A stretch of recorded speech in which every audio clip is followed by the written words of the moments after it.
Hello friends. तो आज हम लेकर आए हैं एक और मिनी पीवाईक्यू सेशन जिसमें हम सी टेट में प्रीवियस ईयर्स में आए हुए क्वेश्चंस करने वाले हैं। इसके साथ ही हम ईवीएस एनसीईआरटी की थ्योरी पॉइंट टू पॉइंट अपनी ईवीएस एनसीईआरटी का निचोड़ सीरीज में कवर करा रहे हैं, जिसमें 2 वीडियोस आ भी चुके हैं और हम क्लास 5th एनसीईआरटी के 10 चैप्टर के की पॉइंट्स डिस्कस भी कर चुके हैं। तो वो वीडियोस आपको एनसीईआरटी निचोड़ सीरीज़ की प्लेलिस्ट में मिल जाएंगी, जिसका लिंक आपको डिस्क्रिप्शन बॉक्स में दिया गया है या आप आई बटन पर क्लिक करके देख सकते हैं। ओके, तो स्टार्ट करते हैं आज का पीवाईक्यू सेशन। ओके, तो पहला क्वेश्चन देखते हैं। पहले क्वेश्चन में हमसे पूछा गया है, किसी पुस्तक में गोलकोंडा के किले का मानचित्र दिया गया है एंड इस मानचित्र की तली में पैमाना दिया गया है जिस पर लिखा है पैमाना 1 सेंटीमीटर बराबर 110 मीटर। ठीक है, ये हमें पैमाना दिया गया है 1 सेंटीमीटर बराबर 110 मीटर। हमसे पूछा गया है मानचित्र पर इब्राहिम बुर्ज और मासा बुर्ज की बीच की मापी गई दूरी अगर 13.3 सेंटीमीटर है तो इन दोनों बुर्ज के बीच की वास्तविक दूरी है लगभग। तो हमें वास्तविक दूरी निकालनी है। 13.3 सेंटीमीटर में दिया गया, पैमाना दिया गया हमें 1 सेंटीमीटर बराबर 110 मीटर। ठीक है, तो हमको वही पैमाने से इसको चेंज कर लेना है मीटर में। ठीक है, जब हमें 1 सेंटीमीटर बराबर 110 मीटर दिया गया है तो 13.3 सेंटीमीटर में कितने मीटर हो जाएंगे हमारे, इसमें हम लोग मल्टीप्लाई कर देंगे 110 का। ठीक है, तो इसमें हम लोग 13.3 सेंटीमीटर में 110 का मल्टीप्लाई करेंगे तो जो हमारा आंसर आएगा वो देखने क्या आएगा, 0 का 0 लिख देते हैं।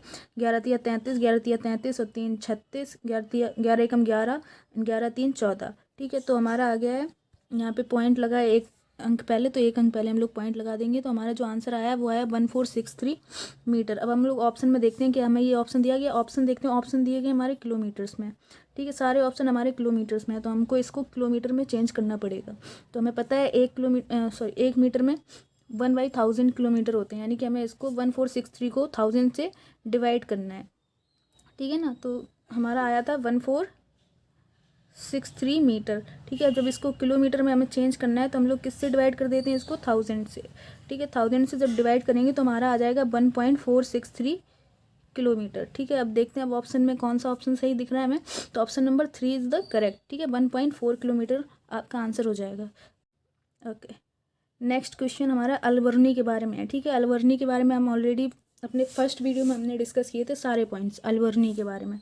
ठीक है, तो देखते हैं क्या है। नीचे दिए गए कथनों में अलवर्नी जो एक विद्वान थे जिन्होंने हमारे देश का भ्रमण 1000 वर्ष से भी पूर्व किया था के बारे में सही कथनों को चुनना है। ठीक है, हमें सही कथन बताने हैं कौन कौन से हैं जो नीचे दिए गए हैं।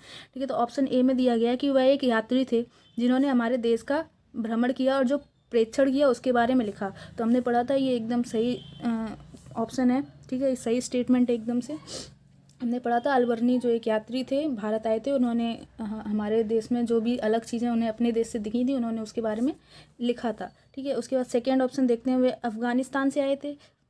तो ये ऑप्शन, ये स्टेटमेंट आपका इनकरेक्ट है क्योंकि वो अफ़गानिस्तान से नहीं आए थे, अफ़गानिस्तान की बजाय वो उज़्बेकिस्तान से आए थे। ठीक है, ये आप लोग याद रखेंगे, वो कहाँ से आए थे, उज़्बेकिस्तान से। ठीक है ना, उसके बाद थर्ड ऑप्शन देखते हैं, सी में दिया गया उन्होंने उन चीज़ों के बारे में लिखा जो उन्हें अपने देश से भिन्न लगी। तो ये भी स्टेटमेंट करेक्ट स्टेटमेंट है।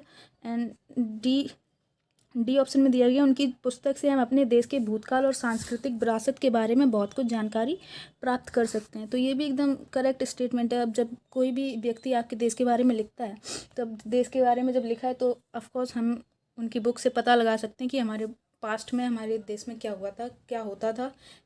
तो सारी विरासत के बारे में हम लोग पता लगा सकते हैं। उसके बाद ऑप्शन ई देखें तो ऑप्शन ई में उन्होंने दिया है, उन्होंने विशेष रूप से हमारे देश के लोगों के तालाब बनाने में कुशलताओं का उल्लेख किया है। तो ये स्टेटमेंट भी करेक्ट है। तो हमने पढ़ा था कि अलबर्नी ने एक तालाब के बारे में डिस्कस किया था, अपनी किताब में लिखा था, जिसमें उन्होंने बताया था कि बहुत बड़े बड़े तालाब बने होते थे और तालाब में किनारे पर सीढ़ियाँ बनी होती थी जिनमें आप तालाब में उतर सकते जिनके थ्रू। एंड तालाब के आसपास पार्टी भी होती थी। ठीक है, गेट टुगेदर टाइप्स। ठीक है, उसके बाद चलिए नेक्स्ट क्वेश्चन देखते हैं। नेक्स्ट क्वेश्चन क्या है, क्वेश्चन नंबर 3। ठीक है, तो इसमें हमारे कौन कौन से स्टेटमेंट ठीक हो गए। तो इसमें हमारे जो गलत स्टेटमेंट था वो सिर्फ बी ऑप्शन इनकरेक्ट है, यानी कि ए सी डी ई करेक्ट हो गए। ठीक है ना, तो इनमें से जो नीचे ऑप्शन दे रखे हैं ए सी डी ई किस में दे रखा है, ऑप्शन नंबर 3 में। तो ए सी डी ई ये वाला ऑप्शन नंबर 3 इज़ करेक्ट। ठीक है, option number 3 is correct. Okay, तो नेक्स्ट क्वेश्चन हम लोग देखते हैं। नेक्स्ट क्वेश्चन में हमें दिया गया है कि 2 छात्राओं का हमें मेडिकल रिपोर्ट दी गई, 2 छात्राएं कौन सी, एक्स एंड वाई, ठीक है, उनकी दोनों की हमें मेडिकल रिपोर्ट दी गई है।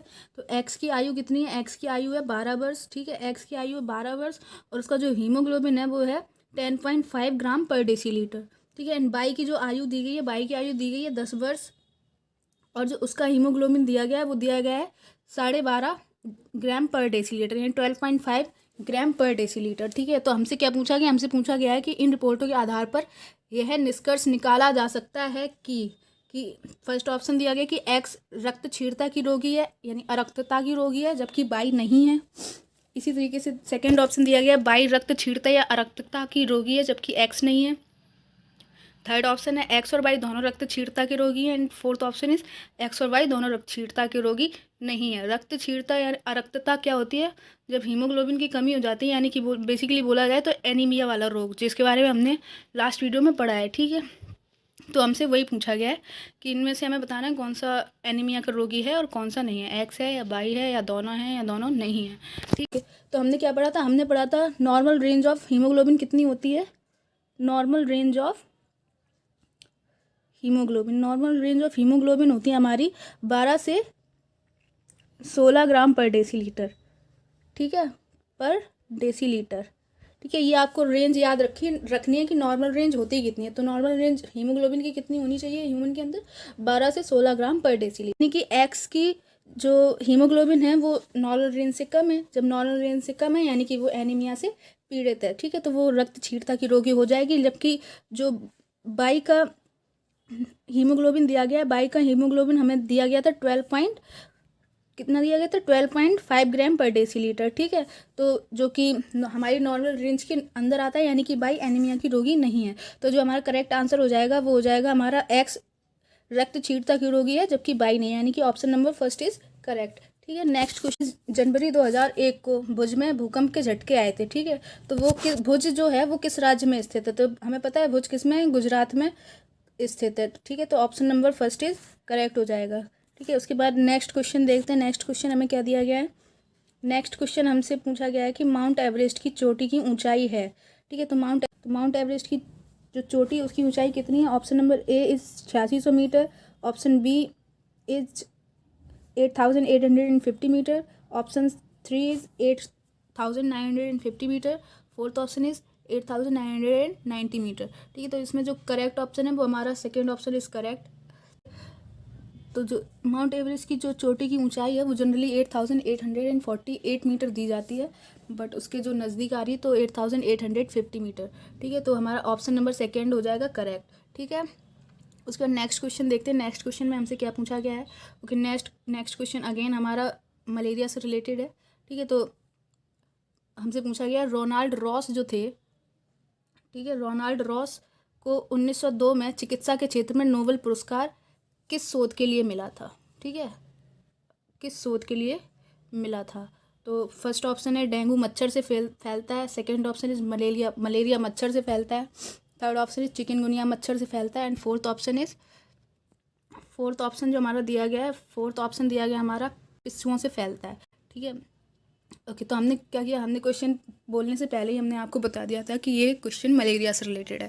तो आंसर आपको पता चल गया होगा कि इसका ऑप्शन कौन सा करेक्ट हो जाएगा, ऑप्शन नंबर 2 इज़ करेक्ट, ठीक है। तो मलेरिया मच्छर से फैलता है, इसकी खोज रोनाल्ड रॉस ने की थी, इसके लिए उनको चिकित्सा के क्षेत्र में नोबेल पुरस्कार भी मिला था, ठीक है। तो ऑप्शन नंबर 2 इज़ करेक्ट। उसके बाद देखते हैं नेक्स्ट क्वेश्चन क्या पूछा गया है। नेक्स्ट क्वेश्चन हमसे पूछा गया, नेक्स्ट क्वेश्चन भी हमारा अगेन मलेरिया से रिलेटेड है, ठीक है। नेक्स्ट क्वेश्चन में हमसे पूछा गया है जो सिंकोना पेड़ के किस भाग का उपयोग मलेरिया के उपचार के लिए किया जाता है, ठीक है। हमने ये भी पढ़ा है अपने लास्ट वीडियो में। तो पहला ऑप्शन है इसमें जड़, सेकेंड ऑप्शन इज छाल, थर्ड ऑप्शन इज पत्ते, एंड फोर्थ ऑप्शन इज बीज। तो हमने पढ़ा था सिंकोना पेड़ की छाल को मलेरिया के उपचार के लिए यूज़ किया जाता है, ठीक है। तो इसमें ऑप्शन नंबर 2 इज़ करेक्ट, ठीक है। हमसे ओके, नेक्स्ट क्वेश्चन अगेन हमारा क्या पूछा गया है, निम्नलिखित में से कौन से रोग मच्छरों से फैलते हैं, ठीक है। हमसे ये पूछा गया कौन से रोग है वो मच्छरों से फैलते हैं। और पहला ए दिया गया मलेरिया, बी दिया गया निमोनिया, सी दिया गया डेंगू, एंड डी दिया गया हमारा चिकनगुनिया। तो हमें पता है मलेरिया मच्छर से फैलता है, निमोनिया मच्छर से नहीं फैलता है, डेंगू मच्छर से फैलता है, चिकनगुनिया भी मच्छर से फैलता है। तो हमारे जो ऑप्शन करेक्ट हो जाएंगे वो हो जाएंगे ए, सी एंड डी, ठीक है। तो हमारे जो करेक्ट ऑप्शन हो जाएंगे, third option is correct, A, C and D. Okay, next question देखते हैं। नेक्स्ट क्वेश्चन में हमसे पूछा गया है, संसार की 5वीं और भारत की पहली ऐसी महिला जिन्होंने माउंट एवरेस्ट की चोटी पर कदम रखा था। इस क्वेश्चन से रिलेटेड हमने एक पूरी वीडियो बनाई हुई है, जिसका लिंक आपको डिस्क्रिप्शन बॉक्स में मिल जाएगा, या फिर आप आई बटन पर क्लिक करके देख सकते हैं। ठीक है, तो इसका जो आंसर है ऑप्शन नंबर, पहले ऑप्शंस देख लेते हैं। ऑप्शंस में हमें क्या दिए गए हैं। ऑप्शन 1 दिया गया Bachendri Pal, option 2 is Sunita Williams, and third Karnam Malleswari, and fourth option is Santosh Yadav. तो हमने पढ़ा था बछेंद्री पाल एक ऐसी महिला थी जिन्होंने माउंट एवरेस्ट की चोटी पर सबसे पहले कदम रखा था। ठीक है, भारत की ऐसी पहली महिला थी जिन्होंने माउंट एवरेस्ट पर कदम रखा था पहले, और संसार की 5वें नंबर की महिला थी जिन्होंने माउंट एवरेस्ट पर कदम रखा था। तो ये नाम आप याद रखेंगे, बछेंद्री पाल। ठीक है, तो ऑप्शन नंबर 1 इज़ करेक्ट। उसके बाद नेक्स्ट क्वेश्चन देखेंगे। नेक्स्ट क्वेश्चन हमारा दिया गया है कि माउंट एवरेस्ट नीचे दिए गए किस देश का भाग है। ठीक है, तो first option is Tibet, second option is Nepal, third option is Bharat, fourth option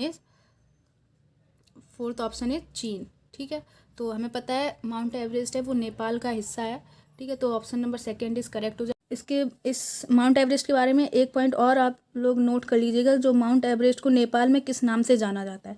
ठीक है, तो माउंट एवरेस्ट को नेपाल में सागर माथा के नाम से जाना जाता है। ठीक है, सागर माथा, ये पॉइंट भी आप लोग याद रखेंगे, पूछा जा सकता है।